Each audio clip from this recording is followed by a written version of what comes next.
If you've been logged out of your PayPal account and need to reset your login credentials, follow these steps to regain access. Step 1. Visit the PayPal login page. Go to the official PayPal website and click on the login button. This will take you to the login page where you can start the recovery process. Step 2. Click on Having Trouble Logging In. On the login page, look for the link that says Having Trouble Logging In and click on it. This will direct you to the account recovery options. Step 3. Enter your email address. Input the email address associated with your PayPal account. Ensure that you enter it correctly to receive the necessary recovery instructions. Step 4. Choose your recovery method. You will be presented with options to receive a verification code, typically via email or SMS. Select your preferred method and follow the prompts to receive the code. Step 5. Reset your password.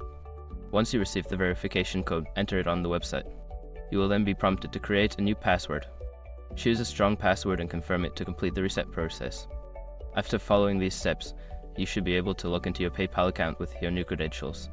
If you continue to experience issues, consider reaching out to PayPal customer support for further assistance.